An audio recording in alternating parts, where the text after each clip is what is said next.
اور اللہ تبارک و تعالی نے اس وصف صبر کے بارے میں بڑی ترغیب ارشاد فرمائی ہے، اور اس کے لیے اللہ تعالی نے بڑے فضائل بھی ذکر فرمائے ہیں، جیسے یا ایھا الذین آمنوا یا ایھا الذین آمنوا استعینوا بالصبر والصلاۃ، اے ایمان والو صبر اور نماز سے مدد طلب کرو، ان اللہ مع الصابرین، بے شک اللہ تعالیٰ کی رحمت خاص صبر کرنے والوں کے ساتھ ہے۔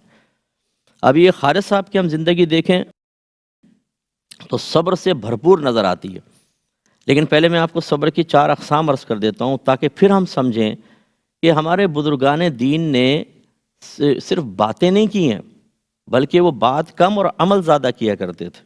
آج جسٹ اپوزٹ ہے کہ ہم باتوں کے غازی زیادہ ہو گئے ہیں اور عمل ہمارا صفر ہے۔ ہم چاہتے ہیں کہ اپنی باتوں سے متاثر کر کے ہی مرکز محفل بن جائیں اور لوگ ہمیں اپنا مقتدی بنا لیں، اور یہی چل رہا ہے آج کل، جبکہ ہمارے اکابرین ایسے نہیں تھے۔ چنانچہ پہلے اس کی 4 اقسام ذہن میں رکھیں۔ صبر کا مطلب یہ ہوتا ہے کہ رک جانا، یہ روکنا، یہ بھی ایک مفہوم بیان کیا ہے۔ تو اس کی 4 اقسام سے اس کی تعریف متعین ہوگی جو شرعی تعریف ہے۔ ایک تو ہوتا ہے عبادات پر صبر، یعنی لگاتار انسان عبادات کرے، خاص طور پہ جو اللہ نے فرض، واجب، سنت موقدہ قرار دی ہیں ان کے اوپر استقامت حاصل کرے۔ تو نفس عمومی طور پر استقامت کو چھوڑنا چاہتا ہے، وہ عبادات سے بھاگنا چاہتا ہے، تو اس کو روکنا، عبادات پر استقامت دلوانا، یہ عبادات پر صبر کہلاتا ہے۔ دوسرا ہوتا ہے گناہوں سے پرہیز پر صبر۔ اس کا مطلب یہ ہے کہ نفس چاہتا ہے میں گناہ کروں، میں خلاف شرع امور سے وقتی طور پہ عارضی لذت حاصل کروں، چاہے میری آخرت برباد ہو جائے۔ اب ہمیں اس کو روکنا ہوتا ہے کہ نہیں، تم گناہ نہیں کرو گے۔ تو یہ گناہوں سے پرہیز کرنا، یہ گناہوں پر صبر کہلاتا ہے۔ تیسرا ہوتا ہے مخلوق کی طرف سے پہنچنے والی آزمائشوں پہ صبر۔ کوئی ہمیں گالی بک دیتا ہے، کوئی ہمیں مار دیتا ہے، کوئی ہمیں ہماری چیز چھین لیتا ہے، چوری ہو جاتی ہے، اچانک لائٹ چلی جاتی ہے، اس سے تکلیف ہوتی ہے، مکھی مچھر چپڑ جاتے ہیں، بعض اوقات مسلسل تنگ کرتے ہیں۔ تو یہ جو مخلوق کی طرف سے تکلیف آتی ہے، اس پر انسان شکوہ شکایت سے روکے، زبانی یا قلبی شکایت سے اپنے نفس کو روکے، اسی طرح انتقامی کارروائی سے اپنے آپ کو روک لے، تو یہ مخلوق کی طرف سے آنے والی آزمائش پر صبر کہلاتا ہے۔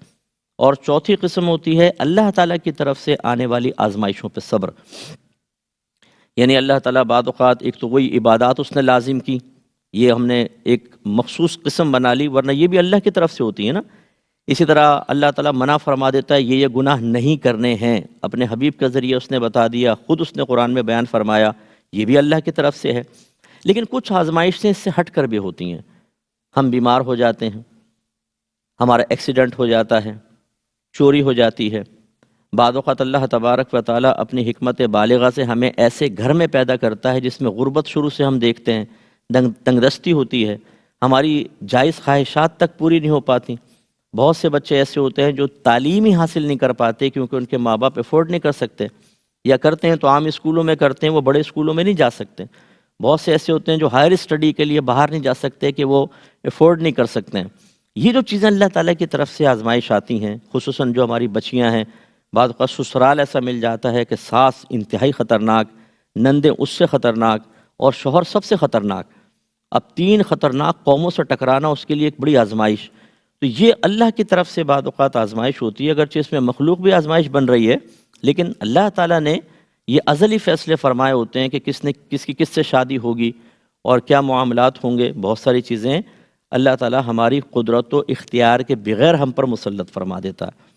اب اس پر صبر کا مطلب کیا ہے کہ ہم اللہ کی بارگاہ میں شکوہ شکایت نہ کریں، حتیٰ کہ دل میں بھی شکوہ بیدار نہ ہو، بالکل اللہ کی رضا پر راضی رہیں، اپنے آپ کو روک لیں، اپنی زبان کو، اپنے قلب کو بغاوت سے، اللہ تعالیٰ کی بارگاہ میں معاذ اللہ شکوہ شکایت کرنے سے۔ جیسے بعض جب لوز ہو جاتے ہیں بعض لوگ تو وہ کہہ دیتے ہیں اللہ تعالیٰ تو نے ہمارے ساتھ کیا کیا ہے، کیا ہم ہی رہ گئے مصیبت کے لیے؟ اللہ تعالیٰ تجھے اور کوئی نظر نہیں آتا؟ کیا تو ہمیں بھول گیا ہے؟ معاذ اللہ یہ تیرا کیسا انصاف ہے؟ اور بعض کہتے ہیں یہ تیرا کیسا ظلم ہے۔ اگر وہ ایسا کریں گے تو وہ تو دائرہ اسلام سے خارج ہو جائیں گے۔ اس لیے صبر بہت ضروری ہوا، اور بے صبری پہ قابو پانا انتہائی ضروری۔ اب صبر سے ہی بے صبری ہم سمجھ سکتے ہیں، جو عبادات پہ استقامت حاصل نہ کرے اسے عبادات کے معاملے میں بے صبری حاصل ہے، جو گناہوں سے پرہیز پر صبر نہ کر سکے اس کا مطلب ہے وہ گناہوں کے معاملے میں بے صبر ہے۔ جو اللہ تعالیٰ کی طرف سے آنے والی آزمائش پہ کلمات شکوہ و شکایت نکالے، بغاوت والے عمل کرے، دل میں شکوے کو جگہ دے، وہ اس کا مطلب ہے ان آزمائشوں پر بے صبری کا اظہار کر رہا ہے، اور یہی مخلوق کا معاملہ ہے۔ تو یہ ایک نچلا درجہ ہوتا ہے صبر کا۔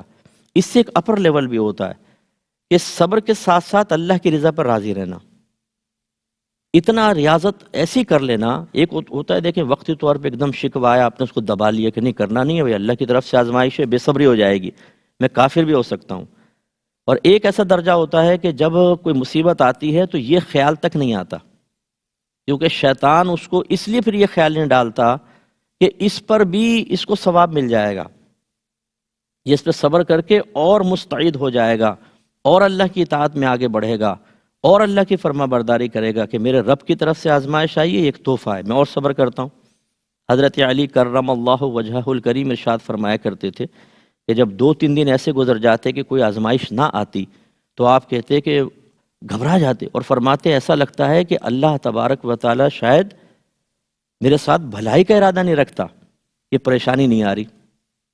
ایک اس سے بھی اونچا درجہ ہوتا ہے، اور وہ یہ ہوتا ہے کہ صبر بھی کرے گا انسان، اللہ کی رضا پر راضی رہے گا، بلکہ اظہار خوشی کرے گا کہ یقیناً اللہ تعالیٰ نے مجھے اپنا بنایا ہے تبھی تو ہے، کیونکہ نبی کریم صلی اللہ علیہ وسلم ارشاد فرماتے ہیں کہ سب سے زیادہ آزمائش میں انبیاء علیہ السلام مبتلا کیے جاتے ہیں، پھر جو ان سے قریب ہیں، پھر جو ان سے قریب ہیں، تو وہ خوش ہوتے ہیں اس کے اوپر، اور جب کوئی نعمت ملتی ہے تو فکر مند ہو جاتے ہیں کہ کہیں ایسا تو نہیں کہ اللہ تعالیٰ میرے کسی نیک عمل، کسی نیکی کا بدلہ دنیا میں دے رہا ہو اور آخرت میں نہ دے۔